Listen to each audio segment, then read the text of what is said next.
There we go. All right. Misclicked there. Good timing, right? Right when it starts, I just misclicked.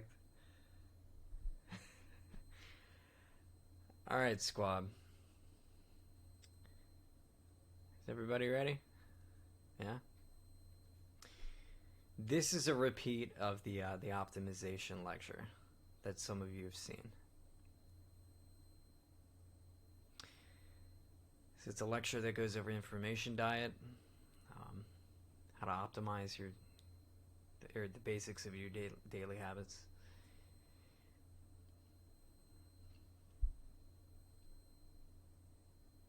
Yeah. Prioritization, daily habits, things like that. So, and I'll repeat this again. I'll do this lecture all again, more official. But for now, we're gonna see how much I remember off the top of my head from the lecture on the improv parts. But I'll post this one on the school. All right. So optimization. So this this is the problem with this because I'm referencing the first lecture within this lecture, and my question going into this lecture is it's asking you, do you remember what we covered in the first lecture? So anyone here, did you attend the first lecture? Do you remember what the topic of the first lecture was? Who remembers? Yeah, what is a man? What is a man? Who remembers what a man is from lecture number 1?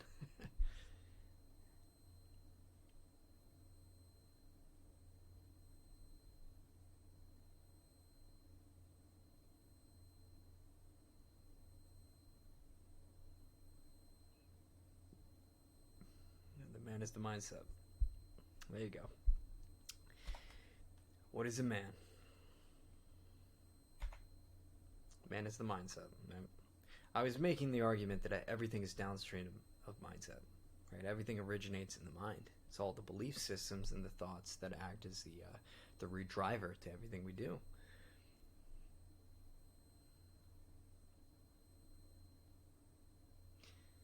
The man is the mindset. And that was lecture 1.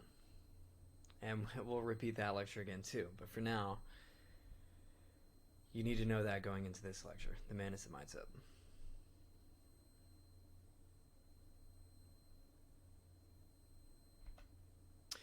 So then the question is, what are we optimizing, guys? So this is the optimization lecture. What are we optimizing? We're optimizing the mind.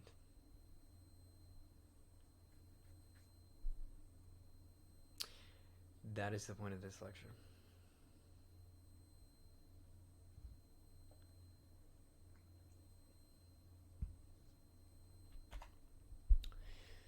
So, going into this lecture, I want to talk a little bit about my background, my work background, in my job or career. I've worked in launch systems, e-commerce systems, transportation systems, retail systems, designing. What's the commonality here, guys?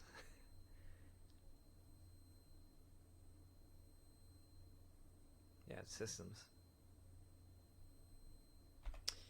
So I'm big in designing systems.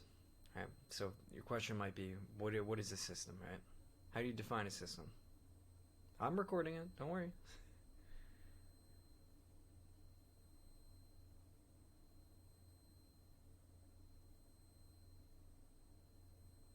Can anyone define a system for me? A simple system? There's a big hint on the screen here, boys. You got your input going into the system, and you got an algorithm or a process in the middle, which is a set of rules of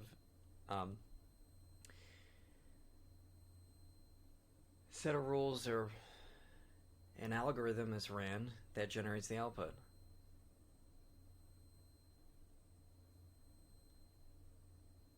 I just noticed there's a typo in the process part in this image, but yeah, it's input, algorithm, output. That is a system. Right? There's something that's fed into the process or the algorithm, and then there's an output that's spit out. So this is a very simple system. Input, algorithm, output. So going over like the things that I've worked on in my work in the world of engineering and systems, I've built all these systems that go through that process of input, algorithm, output. Right. So for launch systems, what's the input? What's the input for a launch system?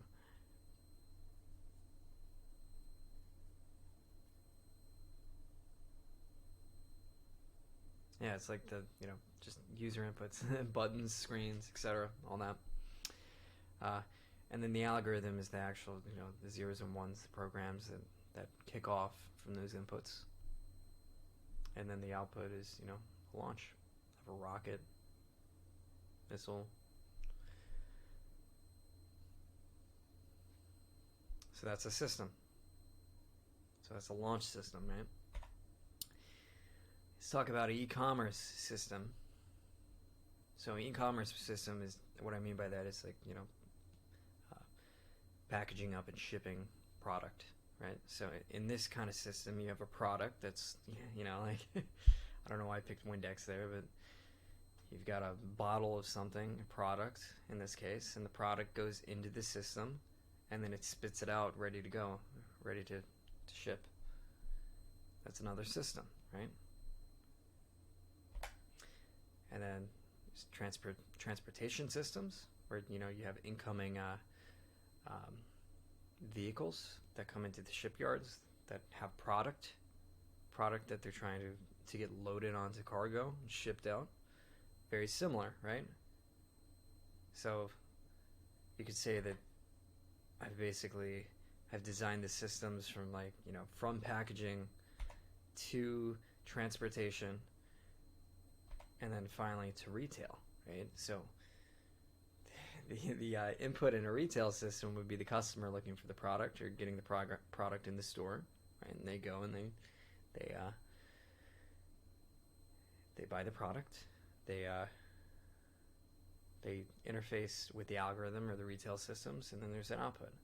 And that text is bothering me. This text is off. I don't know why that happened or how that happened, and me reopening this, but yeah, see, that's a full retail system flow.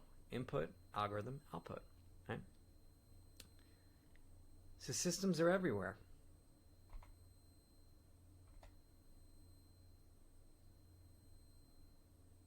We can look at anything in life as a system, right? Not just engineering systems, but in anything. Because everything in life is a system composed of data and algorithms. Do you guys see that?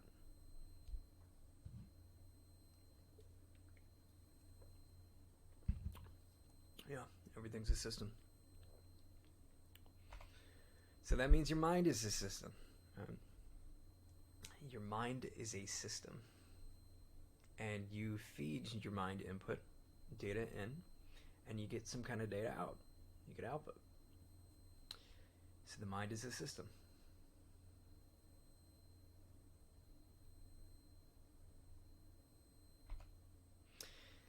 And I got a question for you boys. What do you feed in your systems?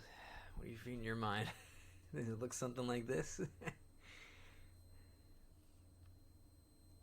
Yeah, a bunch of garbage. You got Miley Cyrus doing a twerk there on a little person. I don't know why I selected that picture, but yeah, TikTok twerk compilation number 43 for the night. Yeah, garbage media, mainstream news, a whole lot of video games, a bunch of scams. The hub maybe. And then I don't know, select your degenerate influencer of your choice at the top, right? Yeah, excessive Discord as well, right? The way you want to look at it is the media can be neutral, it could be positive, it could be negative, but there's a lot of people out there feeding a lot of negative garbage into their mind.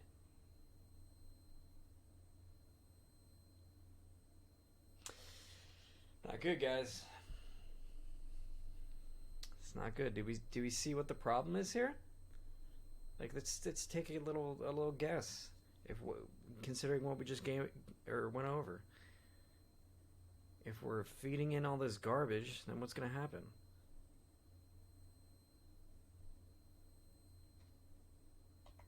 Yeah, garbage in, garbage out. Bingo. The output will be garbage. If you feed your mind garbage, you're going to get garbage output. Garbage data, garbage, doom scrolling leads to a garbage mind. Garbage mind leads to garbage behaviors.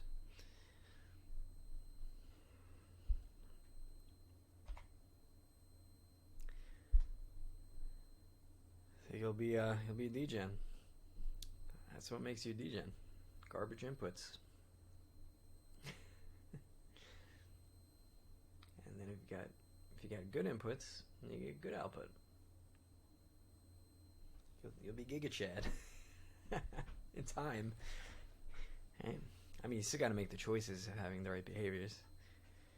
Still got to have the right process, but if you're feeding bad inputs, then you've lost from square one, right? Do you guys see that? So don't lose from square one.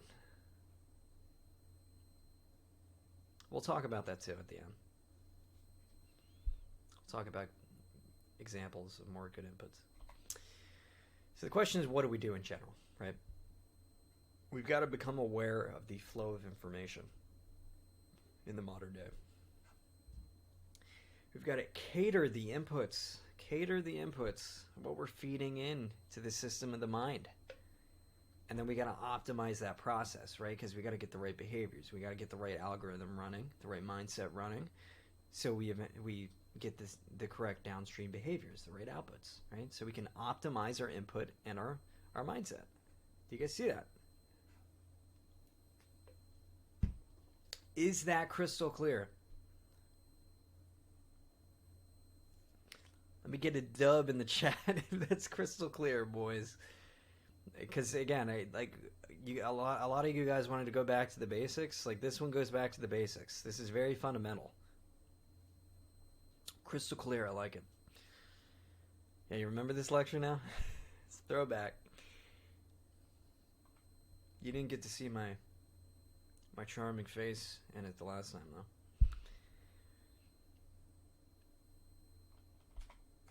So we become aware in the environment. I mean, look at the flow of data, guys.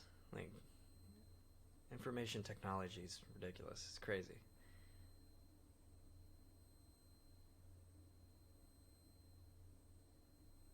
Hey, look at the flow of software, telecom, devices and infrastructure, tech services, emerging tech that's new. Information technology, 1.7 trillion. That's in 2020, boys. Just 2020. I don't even know what the numbers are nowadays.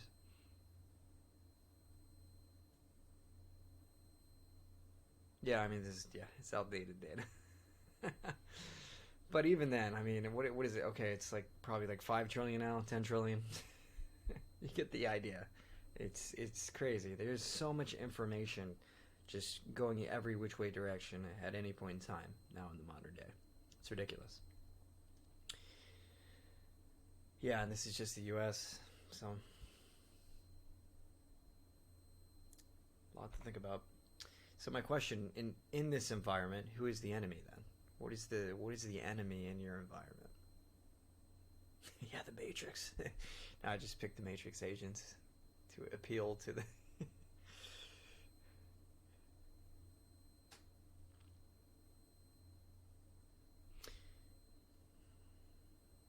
Well, the way you want to think about it is all this information technology is being hyper engineered, right? For catering the flow of information. So a lot of people like to look at that from the most negative viewpoint possible, right? Of maybe these evil people in the shadows, like catering the flow for evil results or outputs, right? Or we could just say, we could look at it as being a mix, right?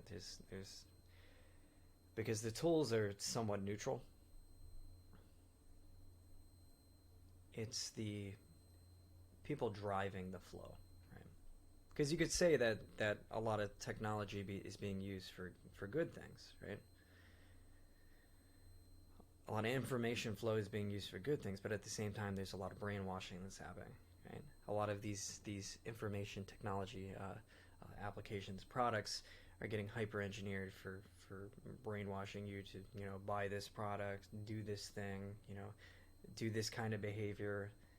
Right? Your behaviors are getting programmed by the information technology flow, right? And then there's engineers being paid a lot of money for political agendas too, but there's engineers being paid a lot of money to hyper engineer it, to refine these systems to play on your mind in the most optimal manner, right? Every button is being hyper engineered, everything's being hyper engineered to more effectively program your mind. And that's how it's always been. I mean, that's a constant, like ever since the printing press, and even there's methods before too for programming the masses. It's a constant in society and humanity, guys. Right? So we got to be better than that. We gotta develop our minds to be a little better.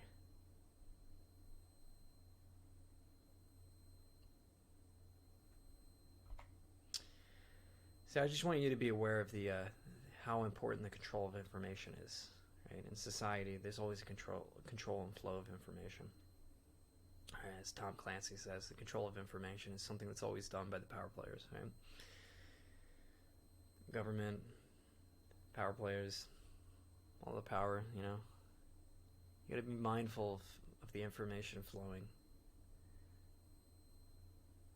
Because if you control the information, you control the people. Similar to all the important resources, right? Like how similar to what Kissinger has always said. If you control the food, you control a nation. If you control the energy, you control a region. If you control the money, you control the world. And nowadays, it's the information has been the core. The information and the attention.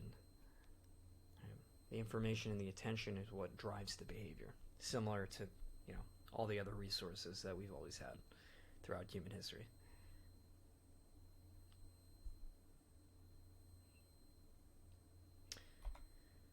So to know your enemy, you have to become your enemy. You have to understand the importance of information and attention. Right? You need to become aware of how you're getting influenced by the information you consume, and keep asking yourself questions like, is this information serving me, or is it wasting my time or potentially hurting me in the long run? Right?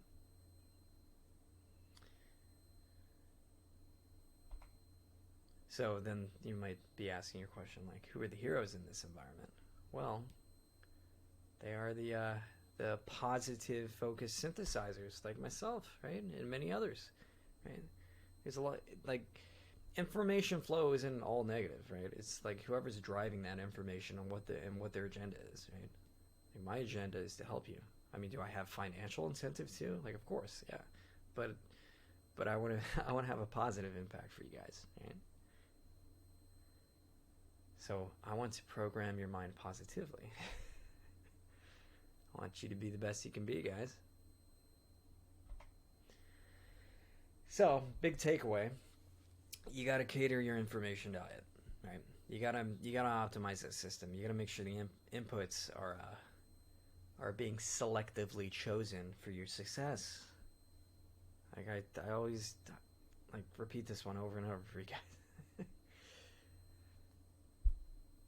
Pinterest.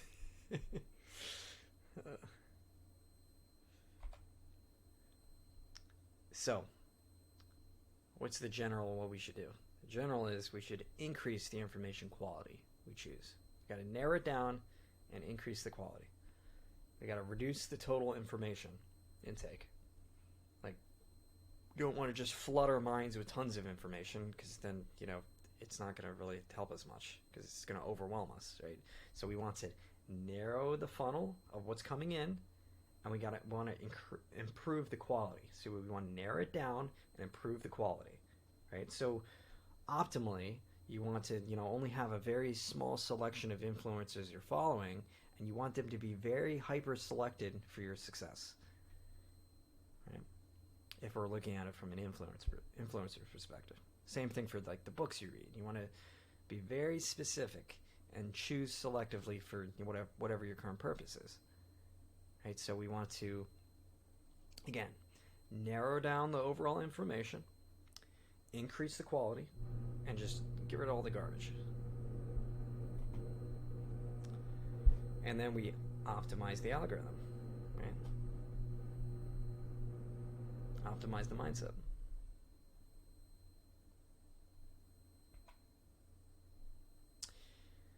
There's a couple things we need to know here.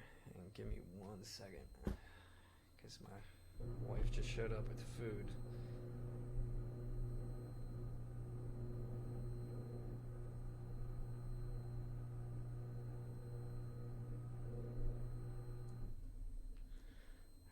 Tell her to not blow me up. I don't want the sun running in here right now.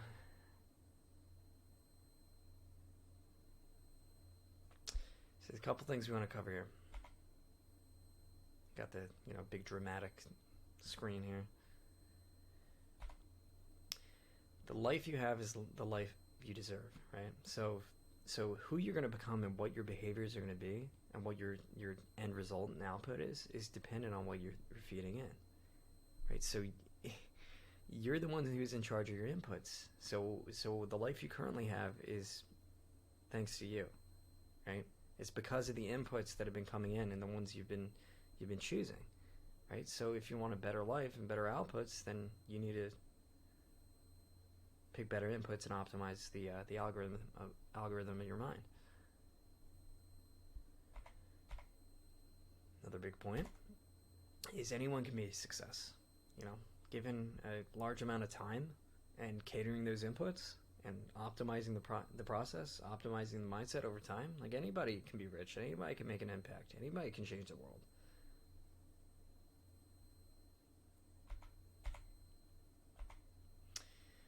But the big question is, will you suffer for it? Are you going to, pay the price of the pain of having to select those inputs and, like spend the time focusing on the right things to do and not just indulging, right? Are you going to sacrifice for it? Will you believe you can do it? Are you actually going to, listen to me and trust me as I say this? Because most young men don't. Most young men don't accept that, hey, if I just spent like a couple years like catering my inputs and doing the right habits, then, I would succeed. It's hard to trust that. So it's all on you guys. You gotta forge yourself. You gotta mold yourself. You gotta sculpt yourself. And just keep at it. Chip by chip. Right? You gotta have the right actions, the right time, the right optimization, the right inputs, and the right overarching purpose.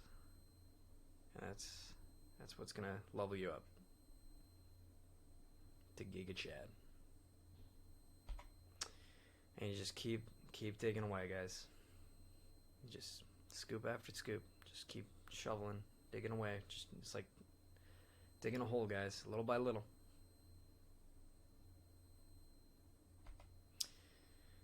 And it starts off really slow, like, I won't do it, and then I can't do it, and eventually it turns into I want to do it, and then I start to think, how do I do it? And then, okay, I'll try to do it. And then eventually you're like, okay, I can do this. I will do this, until eventually it becomes I did it. Right? So you just slowly, incrementally become more and more confident. Right? It's just incremental change over time. There's no true shortcuts. Right? Most people are trying to take advantage. Most people are catering the information flow to you to take advantage of you. But in reality, what it really takes to be a success is slow, incremental changes over time. There's no elevator to success, guys. It's a staircase. It's incremental changes, little by little, right? There's no, secret to hit 10K a month with these 5 simple tricks. There's no shortcuts. There are no get rich quick schemes, as Naval says. Right? That's just someone else getting rich off of you. You just got to be 1% better every day.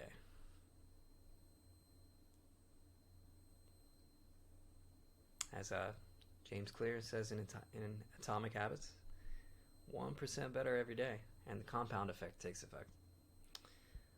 1% improvement, little by little, small incremental slithers of change, because small habits compound over time.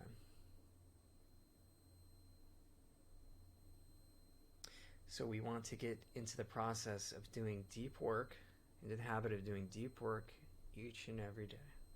And it's going to summate, it's going to add up.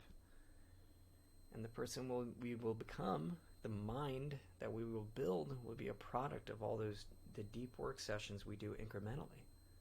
Does that make sense, guys? We don't want shallow focus. We want deep focus, deep work every single day. And we want to pick good habits, right? We want to be like working on tough technology and business work. We want to, be in the gym every day, little by little, coming up with big new ideas, like, going on dates, your relationships with women. Like, it's a slow burn over time that improves. Like, nobody turns into a stud overnight. Takes time, right? I mean, we could do the bad habits, slowly every day. It could be eating cake, nonstop gaming, going down in the path of indulgences. You like cake? I'm actually not big into cake. It's too sweet for me. Cheesecake's all right, but bad habits each and every day will slowly take you down the wrong path.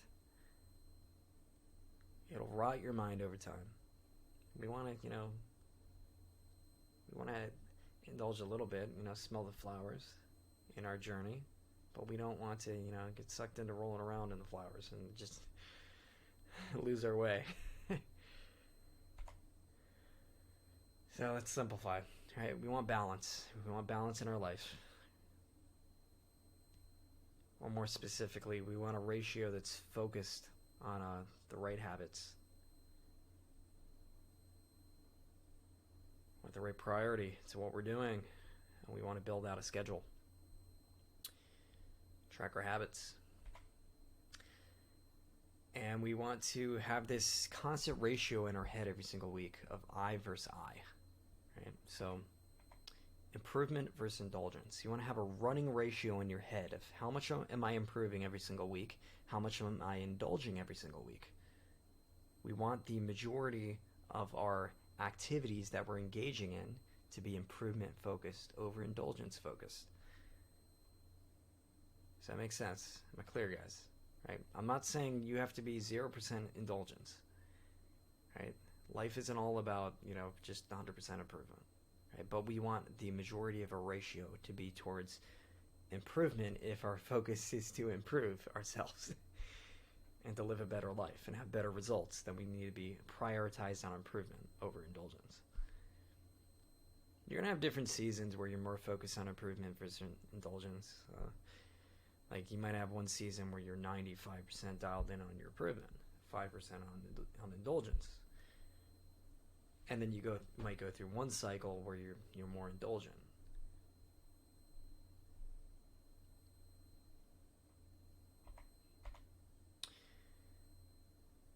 So you got to be constantly asking yourself, what am I sacrificing? Right? How much of my indulgence am I sacrificing?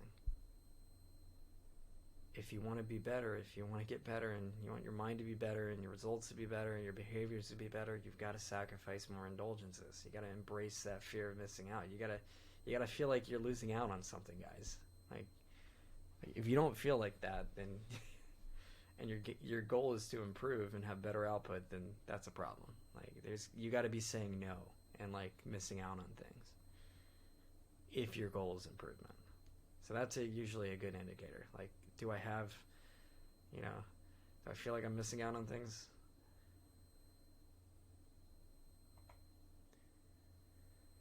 And then from there, to prioritize what we're doing, to optimize ourselves, is we want to build out priority matrices.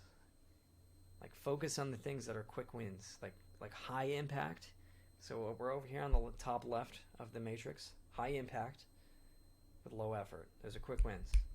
After that, we want to have major projects that are high impact with high effort. We don't want to be wasting our time on a lot of things that are a lot of effort with low return. We want to be focused on high ROI tasks. Right? High ROI tasks. So I know a lot of you are aware of the Pareto principle. That is an example of high ROI, right? Because there's always going to be a very small portion of the activities we can do that are going to generate the majority of the results. 80-20, no. It really what it comes down to is at its core is you always want to be ROI focused. ROI focused. And where you're going to get the best ROI is always you want to eliminate what's limiting you and holding you back the most. Where are the constraints? Hormozy's big on that idea too. So from there, what we can do is we can start kind of breaking down our habits. And then to figure out the ROIs of these habits is we can score them out. We can assign them impact and effort, right? And then go and score them accordingly.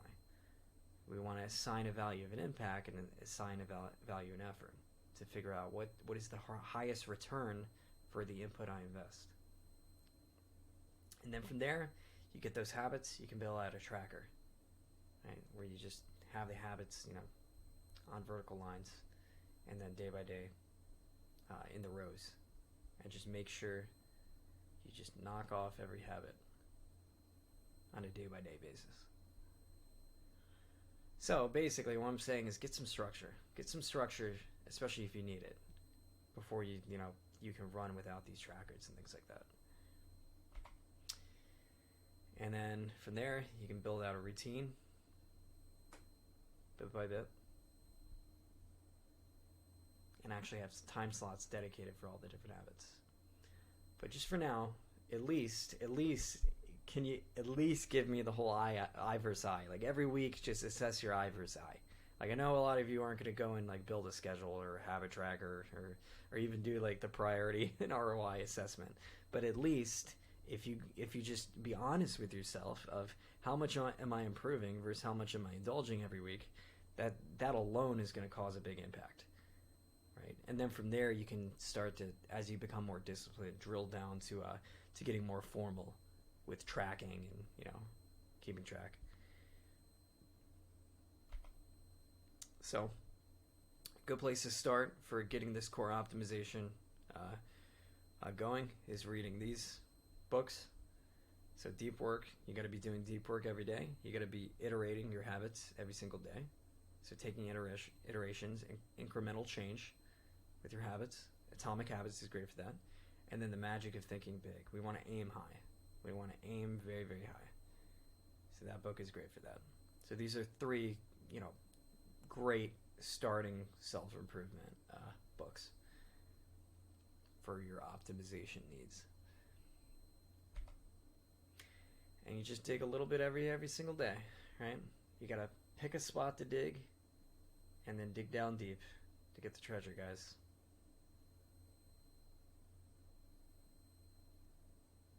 And you just shovel a little bit every single day.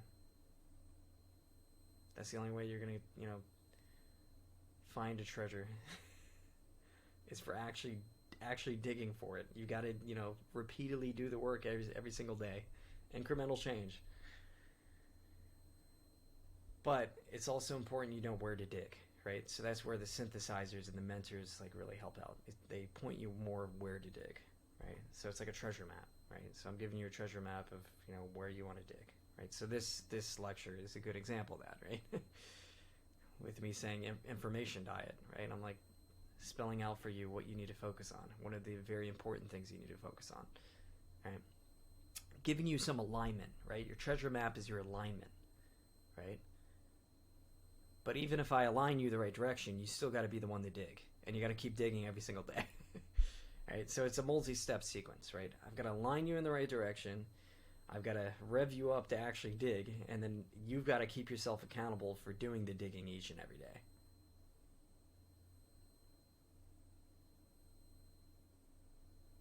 Is that clear?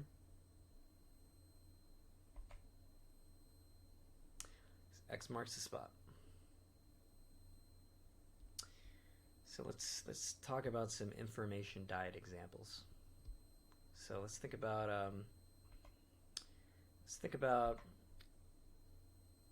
we're aiming for a treasure of business, right? Well, we can cater our information diet in a certain way where we can reverse engineer the path that someone else took. So let's think about like business with Hormozy, for example. Like, what is the path that Hormozy took to reach his treasure? What was his X marked the spot on his treasure map? Well, for him, some of the big information sources we can reverse engineer it, and we can go and see, like, oh, he was big into Warren Buffett and Charlie Munger. You can go and see, oh, he learned a lot from Russell Brunson and Cialdini, right? So what we can do is, in assessing what kind of information diet we want to have, or specifically what books to read or what things to learn, is we can go to every synthesizer, we can go to every person that's a mentor and a teacher, and we can reverse engineer the things they learned. So what it is, I studied Hormozy. What did Hormozy learn? Well, obviously Munger, Buffett, are big inspirations for him. He's a big fan of Cialdini, and then he's got the rich history of Russell Brunson. So we can kind of reverse engineer for what impactful information led to the creation of Hormozy himself, and you can do that for every big influencer that actually goes and shares the information and what resources they learned. So we can optimally cater our information diet by aligning to the success and advice of other synthesizers or mentors. So another example, here you guys are mentioning Hamza. A lot of you guys are big Hamza fans. Right, so Hamza, he's pretty positively influenced by Andrew Kirby, and then Sam Ovens, of course. Like, you can go and reverse engineer all of his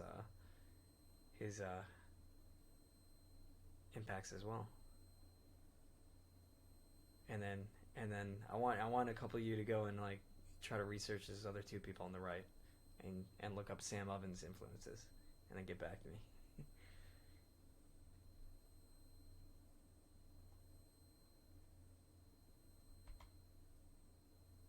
No, it's not David Dita. It's like a tree. It's a tree of information. But every person has their, every person is a tree to be tapped into. A tree of knowledge, right? A bank, they're a library that we can tap into. The problem is finding these people and tapping into them in a way that helps. It's a skill to be developed.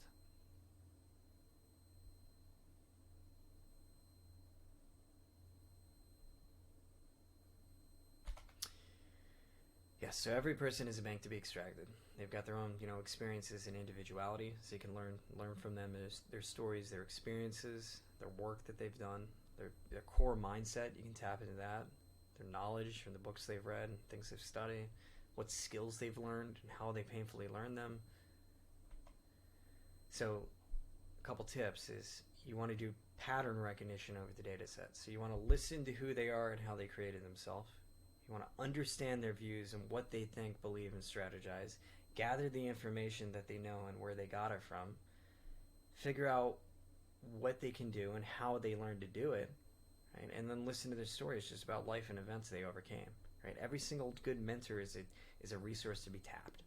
And if we do that, and we do that enough for enough people, then we can learn a lot, and we can become better ourselves. And then one day people will be doing that for you. Maybe tap into, hey, what does he know, right? Because we're always a summation of our, our environmental influences, the incoming information.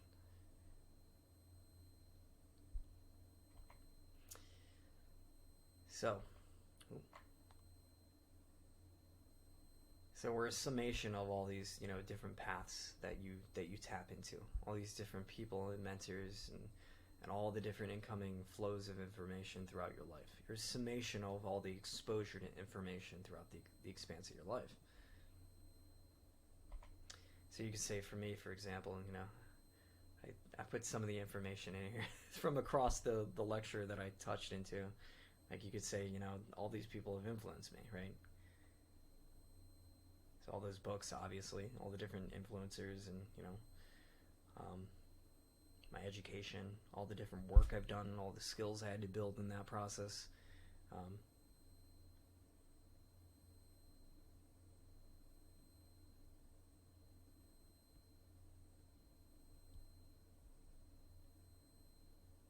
You guys already trying to figure out this, people?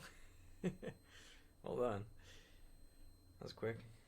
Yeah, so you're a summation of all the different informational impacts. You guys see that?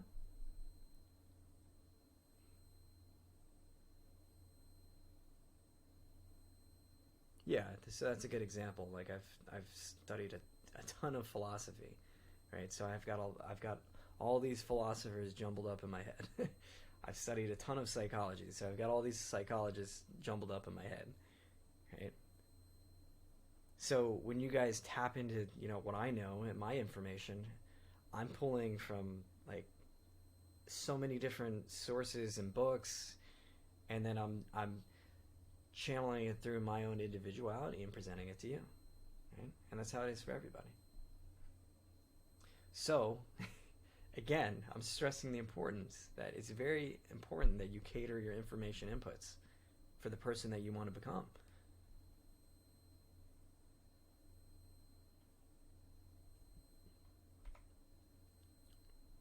So we gather information for all these different sources: mentors, synthesizers, by doing things, the jobs we work, the books we read, the courses we take, the social media we consume, the school you go to, the events you attend, the newsletters you read, the TV you watch, the news. I got little garbage cans there because TV and news nowadays not too good.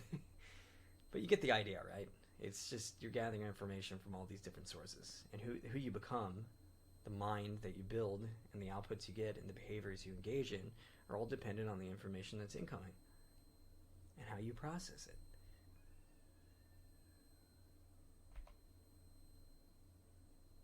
So how does your information diet balance out? Like, think about all the different incoming sources of information. Like, there's a lot of garbage information sources out there, a lot of garbage, applications, and a lot of doom scrolling that you might be doing. But yeah, good inputs, rule of thumb, will be good outputs. I mean, yeah, you got to optimize the process, and it takes years and years of your life, right? I'm very good at it now because because my mindset's really solid from all the years I've lived and all the the suffering and the growth. But for you, it's going to be a lifelong learning process for optimizing that algorithm. But at least I'm hoping you walk away from this with realizing the power you have over the inputs, and you actually put some effort into improving the inputs, right? So the problem is information overload, and then high value information is hard to obtain without the proper guidance or experience. Like you're lost in a sea of information, and you don't know which way to go. So you need somebody to guide you. You need mentors. You need synthesizers, right, to navigate this sea of misinformation. And it's extremely difficult to get live and free from a mentor. So find a mentor in the transition phase that it's they're catering their information diet, and building the information they want to deliver to an audience, right? It's all about accessing the right mentors. And finally, test the information. Like don't just learn and just think like, oh, that sounds great, right? $10,000 a month with 6 simple trips or tips, but like You got to go and test it out and see what kind of results you get over time. And the painful thing is too is like most of the real good advice is going to take time. It's going to take time to see results too. Like everybody wants like the shortcut, right? but the real good advice isn't shortcuts. It's how do I make slight changes, slight alignment changes for incremental benefits that'll summate over time. Right?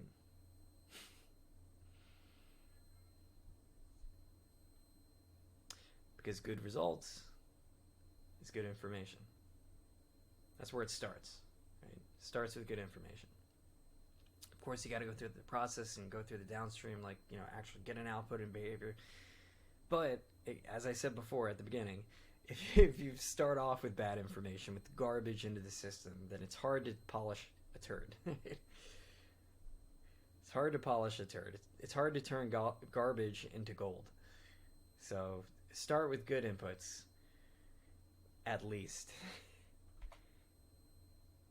And then I'm gonna just say that you have access to me. Like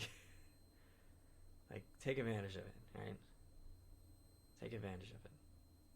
Like try to get access to other clever people too, right? But don't waste your access to me right now.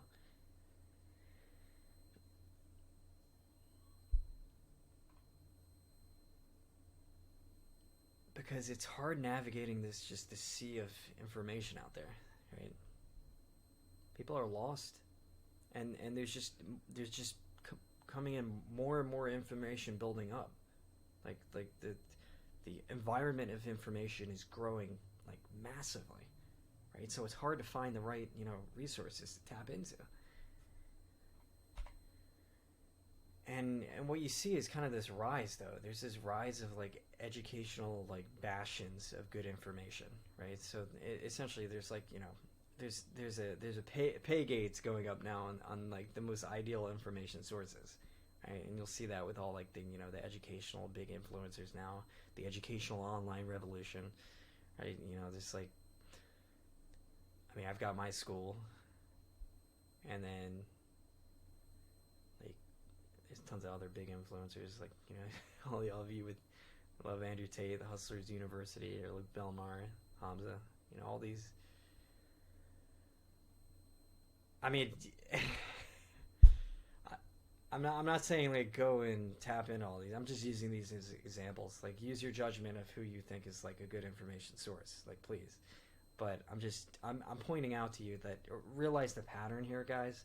Of there's a revolution going on of like there being bastions of information sources that you can pay to get access to, right? Because there's a race for good information. So I want to be your information hero to help you guys. I want to slowly give you the right information over time and just guide you along the way. So definitely take advantage here while we're small and growing. It might not always be that way. And then I want to, there you go, I got all the good information sources up there. And the right content, right books, right habits, and good fatherhood. I don't know what's up with the graphics I put on the side there. I just put the brain on there too. So definitely join my server. I could put the school up there now too. I mean, obviously you guys are already on there because you're listening to this lecture on the server. But you get the idea. I mean, I don't want you to just tap into me. Like, I don't want you to just tap into me as well. I want you to tap into me and then a variety of other good mentors and resources you can tap into, right? And then find the patterns in between them, right? Find the patterns across all your positive mentors. Because it's just pattern recognition at the end of the day, right?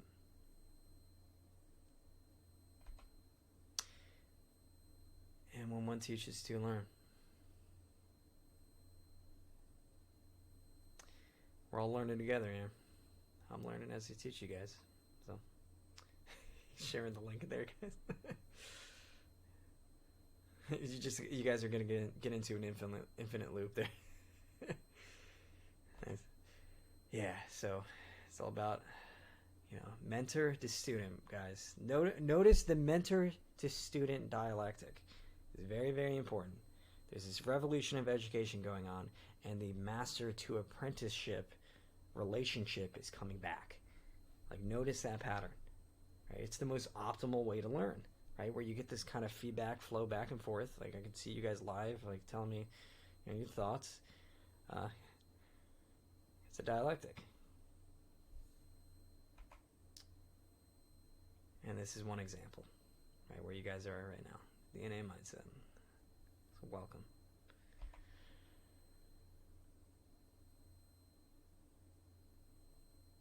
And then I originally had this slide of, going through my whole process of going through my identity evolution, like from child to, all the different steps in my life and everything leading up to this. But we'll go more into that detail when I repeat the other lecture again. And boom, that's optimization, guys. You like that?